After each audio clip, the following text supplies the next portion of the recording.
Hi and hello, welcome to the channel. Dhronavikaash. இப்போ சேனலில் பார்க்குறது design of machine elements. Design data புக்கை வந்து எப்படி யூஸ் பண்ணணும், எந்த பேஜ் நம்பரில் இந்த யூனிட் கவர் ஆகும், 2 மார்க் வந்து எந்த பேஜ் நம்பரில் இருக்கும், ஃபார்மில் எங்கே இருக்குன்றதை பற்றி பார்க்க போகிறோம். இந்த வீடியோ வந்து நம்ம கமெண்ட் செக்ஷனில் அதிகமான பேர் வந்து டிஎம்இ கொடுத்தனால இப்போ டிஎம்இயில் பிஎஸ்சி டேட்டா புக்கை வச்சு எப்படி நம்ம வந்து பார்க்குறதுன்றதை பற்றி பார்க்க போகிறோம். நம்ம பார்க்க போகிறது வந்து டிசைன் ஆஃப் மிஷின் எலமெண்ட்ஸ், ஷார்ட்டாக வந்து டிஎம்இன்னு சொல்லுவாங்க. இப்போ பார்க்க போகிற அந்த டேட்டா பிஎஸ்சி டேட்டா புக்கில் எல்லா பேஜ் நம்பருமே February 2019 ரிலீஸ் ஆன புக்கு தான் அது. நீங்கள் வந்து உங்கள் புக்கும் இது மேட்ச் பண்ணி பாருங்கள். ஒரு சின்ன சின்ன சேஞ்சஸ் இருக்கலாம், 7.1 7.2 இருக்கலாம். இந்த மாதிரி சேஞ்சஸ் இருக்குமே தவிர பெரிய சேஞ்சஸ் ஒன்றும் இருக்காது. சாப்டர் வைஸ் சேஞ்ச் ஒன்றும் பெருசாக இருக்காது.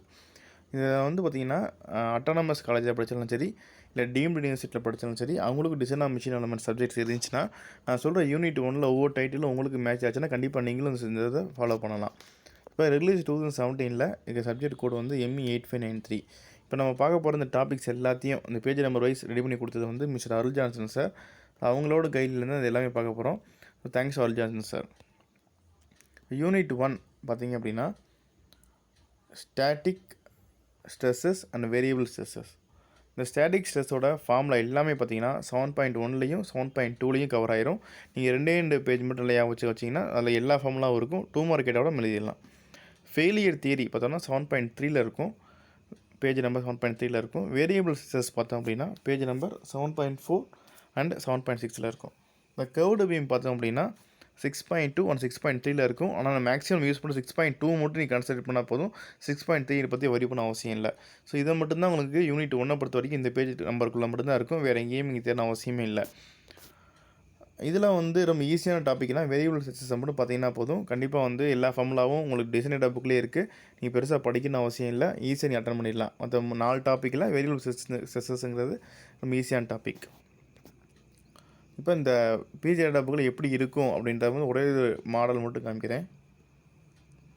ஸோ இந்த டேட்டா புக்கில் பார்த்திங்க அப்படின்னா பேஜ் நம்பருங்கிறது ரைட் சைட் பாட்டமில் போட்டிருப்பாங்க. ரைட் சைட் பாட்டமில் பேஜ் நம்பர் 7.1 பார்க்கணும். Design data book BSc data book 7.1. இதில் ஸ்டாட்டிக் ஸ்ட்ரெஸ் டைட்டிலே இருக்குது 7.1 அண்ட் 7.2 சொன்னோம் இல்லையா. இப்போ 7.2 பார்த்தீங்கன்னா கீழே அவங்க எழுதியிருப்பாங்க. இன்னொரு லெஃப்ட் சைடில் இருக்குது 7.1. ஒரு ரைட் சைட்லேயும் லெஃப்ட் சைட்லேயும் இருக்கும். 7.2 லெஃப்ட் சைடில் இருக்குது. ஸோ இந்த ஸ்டாட்டிக் ஸ்ட்ரெஸ்ஸோட எல்லா ஃபார்முலாவுமே நமக்கு இதில் இருக்குது. ஸோ டேட்டா புக்கில் இந்த மாதிரி தான் இருக்கும். இப்போ ஃபஸ்ட் யூனிட் பார்த்துட்டோம். செகண்ட் யூனிட்டை பொறுத்த வரைக்கும் பார்த்திங்கன்னா design of shafts and couplings. இந்த ஷாஃப்ட்ஸ் வந்து ரொம்ப வாஸ்ட் சிலபஸ், அது இல்லாமல் ரொம்ப கஷ்டமாக இருக்கனால ஷாஃப்ட்டை பற்றி நம்ம பார்க்க போகிறதில்ல. கப்ளிங் பற்றி தான் பார்க்க போகிறோம். ஸோ கப்ளிங்கை பொறுத்த வரைக்கும் கப்ளிங்கோட எல்லா டைப் ஆஃப் கப்ளிங், அதோட இமேஜஸ், அப்புறம் கப்ளிங்கோட எல்லா ஃபார்முலாவும் கம்ப்ளீட் ஃபார்முலா வந்து 7.133 7.138 கவர் ஆயிரும். நீங்கள் வெறும் இந்த 6 பக்கம் மட்டும் படிச்சிங்கன்னா போதும். உங்களுக்கு படிக்க தேவையில்ல, பார்த்தீங்கன்னா மட்டும் போதும். கப்ளிங்கில் இருக்க எல்லா டைப்புமே வந்துடும். யூனிட் 3 பார்த்தோம் அப்படின்னா design of temporary and permanent joints. Temporary ஜாயிண்ட்டில் நக்கிள் அண்ட் கார்டர் ஜாயிண்ட் பார்த்தோம் அப்படின்னா 7.139 அண்ட் 7.140 கம்ப்ளீட்டாக வந்துடும். அதில் ஃபார்முலாவும் இருக்கும், இமேஜ் இருக்கும்.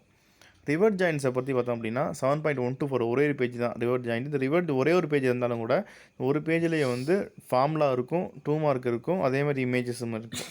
2 மார்க்கு கண்டிப்பாக ரிவர்ட்டில் வந்துச்சு அப்படின்னா இந்த பேஜை நீங்கள் பார்த்தீங்கன்னா போதும், கண்டிப்பாக அதில் 2 மார்க் நீங்கள் அட்டன் பண்ணிடலாம்.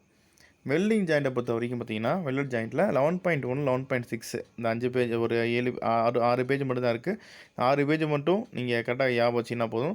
அதில் இமேஜ் இருக்குது. வெல்டிங்கோட எல்லா டைப் ஆஃப் இமேஜ் அதில் இருக்கும். எல்லா டைப் ஆஃப் இமேஜ் இருக்கும். அதில் ஃபார்முலா இருக்கும். அப்புறம் அதில் வந்து பார்த்திங்கன்னா 2 மார்க் இருக்கும். வெல்டிங்க்கு ரிவர்ட்டுக்கு பார்த்திங்கன்னா 2 மார்க் வந்து அந்த யூனிட் 2ல் அந்த பேஜ்லேயே இருக்கும். நீங்கள் பெருசாக ஒன்றும் படிக்கணும் அவசியம் இல்லை. யூனிட் 4 பார்த்தோம் அப்படின்னா எனர்ஜி ஸ்டோரிங் எலமெண்ட்ஸ். அதில் ஹெலிக்கல் ஸ்ப்ரிங் பார்த்தீங்கன்னா 7.100 7.101 இருக்கும். லீவ் ஸ்ப்ரிங் பார்த்தீங்கன்னா 7.104 இருக்கும். அதில் இந்த சொல்கிற எல்லா பேஜ்லேயுமே ஃபார்முலா கண்டிப்பாக இருக்கும். அதில் நீங்கள் ஃபார்முலா எதுவுமே வந்து படிக்கணும் அவசியம் இல்லை. ஃப்ளைவீலை பொறுத்த வரைக்கும் 7.120 இருக்கும். இந்த ஃப்ளைவீலோட ஃபார்முலாவும் இருக்கும். அதே சமயத்தில் ஃப்ளைவீலுக்குரிய 2 மார்க்குமே 7.120 இருக்கும். யூனிட் 5 பார்த்தீங்கன்னா பியரிங். இந்த பியரிங்கில் ஜேர்னல் பியரிங் பார்த்தீங்கன்னா 7.30 7.41 வரைக்கும் இருக்கும். இல்லை 2 மார்க் இருக்கும். அதே சமயத்தில் வந்து இந்த பியரிங்கோட எல்லா டேட்டாவுமே இருக்கும். 7.30 7.41 ஜேர்னல் பியரிங்கோட எல்லா டேட்டாவுமே இருக்கும். பால் பியரிங் ரோலர் பியரிங் பார்த்திங்க அப்படின்னா 4.1லேருந்து 4.16 வரைக்கும் நிறைய பேஜ் இருக்கும். ஆனால் இவ்வளோ பேஜ் நம்ம பார்க்க போகிறதில்ல. நம்ம எக்ஸாமுக்கு பாயிண்ட் ஆஃப் வியூவில் பார்க்க போகிறது வந்து 4.1, 4.2, 4.4 இதை மட்டும் ரெஃபர் பண்ணால் போதும். கண்டிப்பாக எக்ஸாமில் இதுக்குள்ளே தான் வரும். ஸோ இவ்வளோ தான் நம்ம வந்து டிசைன் டேட்டா புக்கில் எந்தெந்த யூனிட் எந்தெந்த பேஜ் நம்மள இருக்குன்றதை பார்த்துருக்கோம். அடுத்த டிஎம்இ போடும்போது எந்த டாபிக் வந்து படிக்கின்றதை பற்றி பார்க்கலாம். அடுத்து என்ன வீடியோ வேணுன்றதை கமெண்ட் செக்ஷனில் சொல்லுங்கள். இந்த வீடியோ பற்றி லைக் பண்ணுங்கள், உங்கள் ஃப்ரெண்ட்ஸ் கண்டிப்பாக ஷேர் பண்ணுங்கள், தொடர்ந்து சேனலை சப்போர்ட் பண்ணுங்கள், சப்ஸ்கிரைப் பண்ணுங்கள். நன்றி.